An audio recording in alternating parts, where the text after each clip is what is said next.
mga kwento ng pag-ibig, kwento ng buhay, at kwento ng pag-asa, hatid sa inyo ng Moment of Romance.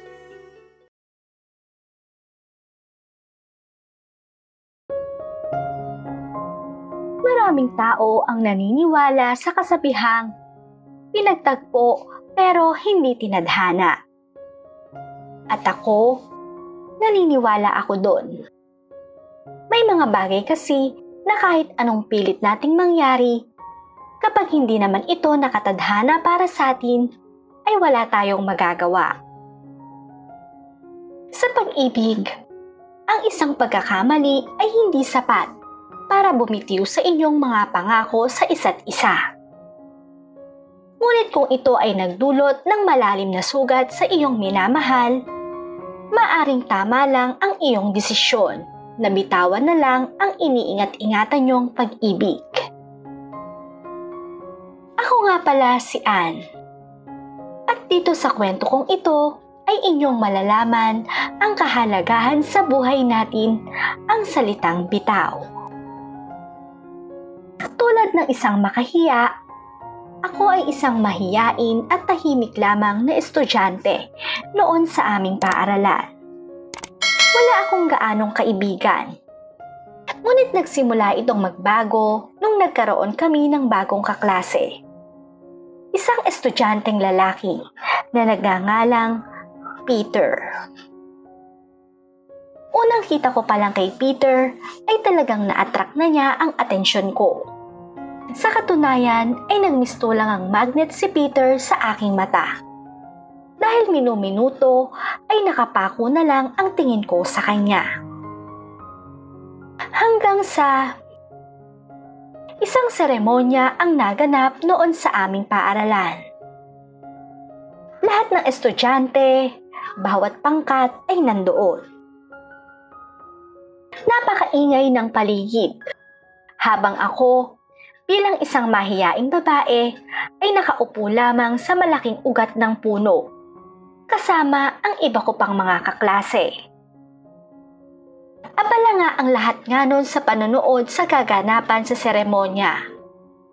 Pero makaraan lang ang ilang minuto, ay nahagip sa gilid ng mata ko ang napakagwapong mukha na tila ba ay mukha ng isang modeling mestizo. Napaka-fresh and clean look niyang tingnan, lalo na sa suot niyang plain white shirt na damit. Noong mga sandaling yon ay napahanga ako sa taglay niyang kagwapuhan. At yun nga ay walang iba kundi si Peter. Siyempre, bilang isang mahiyaing estudyante, kahit nga gustong-gusto kong lapitan si Peter para sana kausapin, ay hindi ko magawa. Ngunit laking gulat ko nung ito ay lumapit sa akin.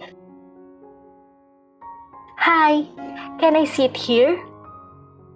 Ito ang kanyang sinabi. Yeah, sure." Nahihiya ko namang sagot sa kanya. At ilang minuto pa nga ang lumipas, ay biglang sinabi nito ang isang salita na siyang naging dahilan upang lamunin ako ng kahihiyan. "You are Anne, right? The girl who was always stare at me." Nung sabihin nga niya yon, ay gusto ko na lang lumubog sa aking kinauupuan. Hindi ko kasi alam kung ano ang isasagot ko sa kanya. Masyado palang prangka o diretsang magsalita ang lalaking to. "But don't worry, ninanakawan rin naman kita ng tingin palagi," sabi nito sa akin. And that was the time na masasabi ko na tuluyan nang nagkalapit ang loob namin ni Peter.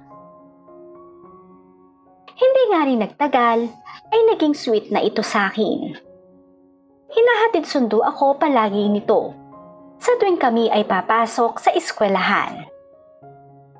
Oo, he's so sweet, gentleman, and handsome. Which is, lahat ng gusto ko sa lalaki ay nasa kanya na. At sa mga araw nga na magkasama kami, unti-unti kong nararamdaman na parang may gusto siya sa akin.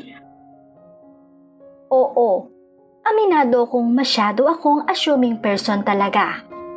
Dahil mas naniniwala ako na totoo palagi ang instinct ko. Hindi naman sa pagmamayabang, pero palagi ako nitong sinasamihan ng maganda. Tsaka manhid na babae lang siguro ang hindi makakaramdam ng ganito sa nararamdaman ko. Dahil he's very showy. Not just in word, but also on his action. Pero masyado pa kaming bata nung mga panahon na yon. High school pa lang kami, kaya may mga limitation pa rin talaga sa amin. At isa pa, ay hindi pa ako handa na pumasok sa isang relasyon. Hanggang sa dumating ang araw na kami ay kolehiyo na. Ngunit sa pagtungtong namin ng kolehiyo, kami ay pinaglayo ng tadhana dahil nga magkaiba ang kurso na tinahak namin. Pero kahit na ganon ay hindi ito naging hadlang upang ipagpatuloy ko ang paghanga ko sa taong yon. Kamusta na kaya si Peter? Ano kaya ang ganap sa buhay niya ngayon? Tanong ko sa kaklase namin dati, na hanggang ngayon ay kaklase pa rin ni Peter. Ayon, ikaw na lang palagi ang bukang bibig niya. Sagot nila sa akin. Hindi ko nga ine-expect ang sasabihin nilang yon. Kaya naman, napapahawi na nga lang ako sa buhok ko nung narinig ko yon. Ang ganda mo, girl. Ingat ka lang, ha? Mahirap umahon pag sobrang nalunod. Tandaan mo yan. Sabi sa akin nila bigla na siyang nagpalaho ng ngiti sa labi ko. Ano naman ibig sabihin nun? Tanong ko sa isip ko. Gabi-gabi nga ay tinatalo ako ng pag-overthink. Alam ko na wala naman kami ni Peter. Pero sa tuwing naiisip ko na baka may iba siyang mahal, ay nasasaktan ako. Alam kong may pagka-OA ako. Pero siguro, ganito talaga ang epekto ng pagmamahal. At sa gitna nga ng pag-overthink ko, ay biglang sumagi sa isip ko, what if may anak na siya? Simula nga nun, ay hindi ko muna chinat o nireplyan itong si Peter. Tinutoyo na rin kasi ko noon. Dahil nga, mas nauuna na ang isip ko kesa sa kung ano talaga ang totoo. Kaya naman napilitan itong puntahan ako sa school, kung saan ako nag-aaral. Ann, wait, let's talk. Bakit ayaw mo kong kausapin? Sabi niya sa akin habang hinahabol ako sa paglalakad. Don't talk to me. Doon ka sa babae mo. Sabi ko sa kanya, habang hindi man lang ito nililingon. Ano? Babae? You are my only girl that I love, Ann. Sabi nito. Hindi. Patuloy na pagtotoyo ko. Then, I'll prove it. Sabi nito bago niya hawakan ang aking pulso, dahilan upang ako ay mapaharap sa kanya. Nang magtama ang aming tingin ay mabilis niyang hinalikan ang aking labi. At dahil nga sa halik na yon, ay tuluyan ng nabura ang pag-overthink ko kay Peter. Hindi ko na rin natuloy ang pag-aaral ko. Dahil makalipas lang ang 1 taon nung siya ay aking sinagot, ay nagkaroon na kami ng sariling pamilya. May nabuo sa init ng aming pagmamahal. At ngayon, ako ay nagdadalang tao na. Magiging ama na ako? Tanong ni Peter sa akin. Tumangutango naman ako habang ipinapakita ang test sa kanya. Napatulala pa nga ito ng bahagya bago niya ako buhatin at malakas na sumigaw ng, "Yes! Magiging ama na ako!" Ngunit ang hindi ko alam na isa palang pagsubok ang darating sa buhay ko habang ako ay nagdadalang tao na. Han, may mapapasukan na akong trabaho sa Samar. Masayang masaya at excited pang ang ibinalita ni Peter sa akin ang pagkakatanggap niya sa trabaho. Samar? Ano? Iiwan mo kami ni baby? Malungkot kong sabi sa kanya. Han, pasensya na. Pero alam mo namang ginagawa ko to para sa atin nila baby. Para maging maganda ang buhay natin. Pangako ko sa'yo, babalik ako at masaya tayong magsasama. Pangako niya sa akin. Isang pangako na siya lamang napako. Dahil makalipas lang ang isang buwan, matapos siyang umalis ay hindi ko na ito makontak. Hindi na nga ito nag-online sa kanyang social media. At parang nagpalit na nga rin ng cellphone number. Hanggang sa, Ate Ann, may liham ka. Pagtawag sa akin ng kasama ko sa apartment, habang inaabot sa akin ang letter na pinadala raw sa akin. Mabilis ko naman itong kinuha at binasa. Maghiwalay muna tayo. Ito ang nakalagay sa liham. At sa baba nito, nakalagay ang pangalan ni Peter. Para bang may kumurot sa puso ko nung nabasa ko ito. Hindi ko na nga lang din namalayan na tumutulo na pala ang luha ko bago ako tuluyang himatayin. Nang magising nga ako, isang masakit na balita rin ang natanggap ko. Ako raw ay nakunan.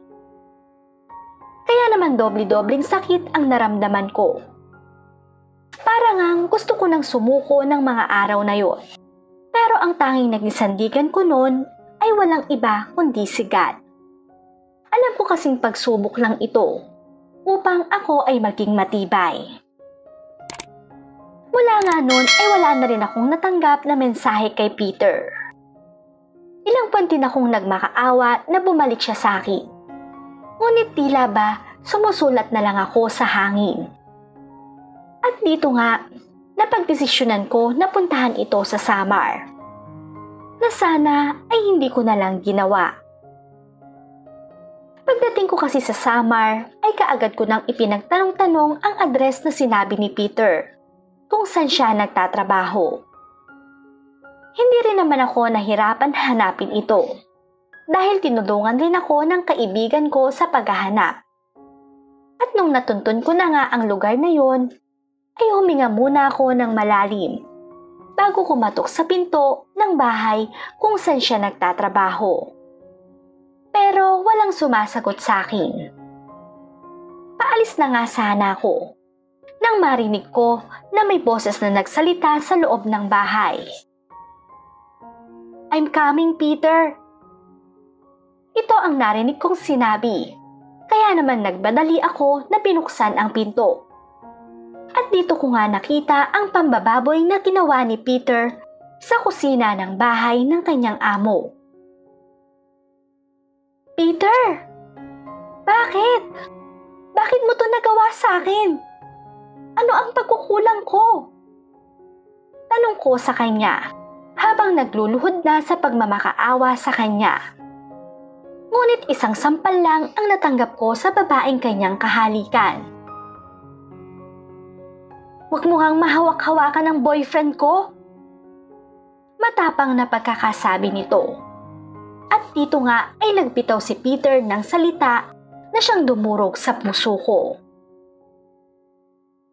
Alam mo, Ann, akala ko matalino ka. Hindi pala. Ang tanga mo pala. Sa tingin mo ba magkakagusto ko sa tulad mo? I didn't love you. At ang totoo niyan, naging pampalipas oras lang kita. Iyon ang kanyang sinabi. At dito nga ay tuluyan na akong sumuko. Tuluyan na akong bumitaw. Isang taon din ang lumipas bago ako makarecover sa lahat ng nangyari sa akin. At nang ako nga ay naging okay na, ay dito ko napagdesisyonan na ipagpatuloy ang pag-aaral ko. Ngunit hindi ko inakala na muli kaming pagtatagpuin ng tadhana ni Peter. Habang palabas ako sa universidad, nakita ko si Peter na may dalang bag ng isang babae.